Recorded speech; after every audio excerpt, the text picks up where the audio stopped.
godina Harargee Bahaa aanaa Mayyuu Mulluqqeetti bara kana lafa hektaara 3,000 ol irratti qamadii jallisii misoomsuuf karoorfamee hojjetamaa kan jiru yoo ta'u hanga ammaatti walakkaa alfaca'uu waajjirri qonnaaf qabeenya uumamaa aanaa Mayyuu Mulluqqee beeksiseetu jira. Horsee bultoonni aanaa Mayyuu Mulluqqee kanaan dura qamadii alaa gargaarsaan dhufu eeggachaa ture yaadachiisuun eeggattummaan ture aadaan hojii akka badu gochuun hiyyummaaf akka isaan saaxile dubbataniitu jiran.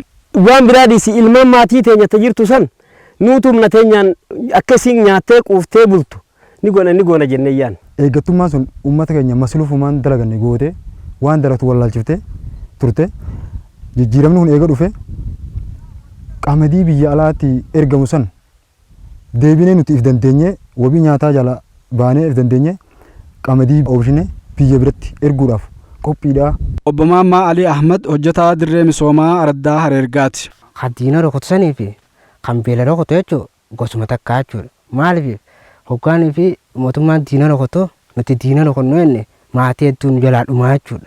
Saniif nutis karaa beelaatiin hawaasa keenya hiyyummaa jalaa ni baafne jennee halkanii guyyaa beela hin jenne dheebu jenne tattaafannee hiyyummaa jalaa baasuudhaaf halkanii guyyaa dhaabbachaa jirra jechuudha. Itti gaafatamaan waajjira qonnaaf qabeenya uumamaa aanaa Mayyuu Mulluqqee obbo Dassaaleny Fayyisaa karoora qamadii jallisiin misoomsuuf qabatan milkeessuuf sochii bal'aa godhaa jiraachuu dubbataniitu jiran. Raawwii gammaatiin olmost gara persentaa walakkaa ol geenyee jira.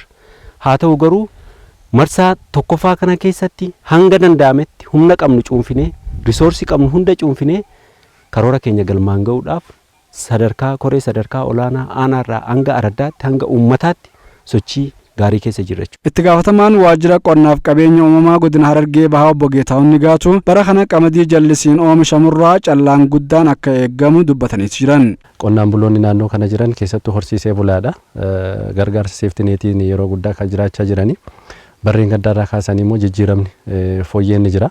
Bara kana immoo jijjiiramni guddaa ka barreen gaddaa ka caalu ni argama jennee yaanna.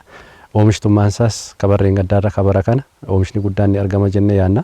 Sababni isaas leenjiin adda addaa sadarkaa naannoorraa kaasee hanga araddaatti leenjiin kennamee jira waan ta'eef hubannoon gahaas argamee jira waan ta'eef oomishtummaanis karaa oomishaanis waan guddaa argachuu dandeenya.